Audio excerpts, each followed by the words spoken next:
Talk a little bit about this 69 HRC Maxamet Micromet Mule.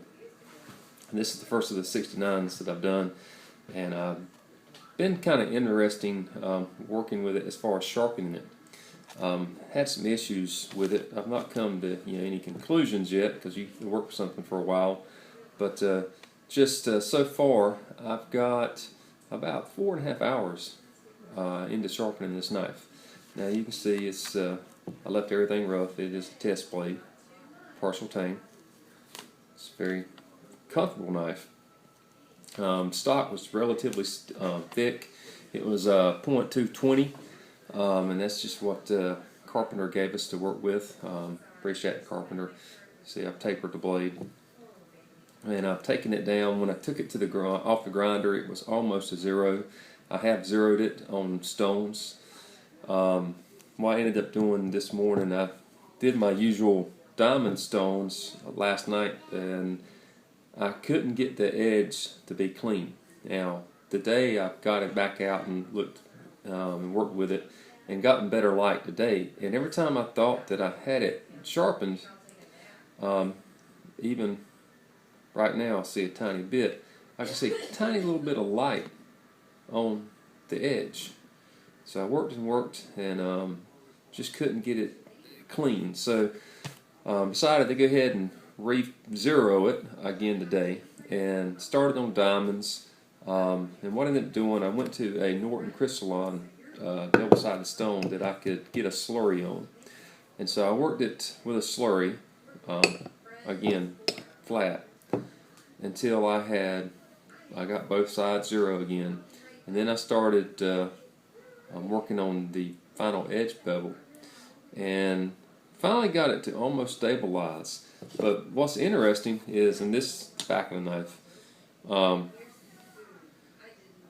I would work an angle, try it, see if it stabilized, and then I continued that until I finally got the edge stabilized. And actually, to get the edge stabilized, it was almost that angle there. Again, that's the back of the knife, if you can see that. But almost, there you go, that angle right there to get it to finally start to stabilize. So basically off of zero, I've come up to about there. More of a micro bevel at this point than anything else. But at that edge bevel, to get it to begin to stabilize, and you see it's still not good by any means. See, it's catching, and I still can see little tiny places of light in the edge. Now this has got a lot of carbide in it, so I don't know with the high 69 HRC with this very fine edge if the carbides are just tearing out. Now as I'm looking at it right now, it looks clean again.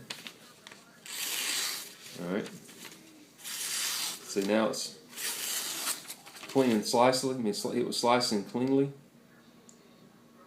Everything looks okay, but you could see the edge angle that I had to go to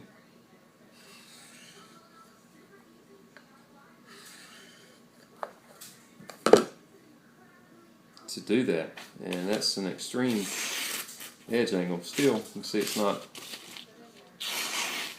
great by any standard. It's very, very interesting, so I'm going to continue to work with this. I'll get the other ones ground out. Probably what I'll do, Cliff, is I'm probably going to, the 164 and 169 that I've sharpened, I'm probably going to hold on to them and work with them a while. Initially, go ahead and send you the other four, the 264s and the 269s, because this stuff's really interesting. I'm kind of curious to see how it's going to work out, at what edge thickness and angle this stuff's really going to stabilize. Now it was ground wet, both pre and post heat treat, so I'm not concerned about damaged edges or anything. So we'll see.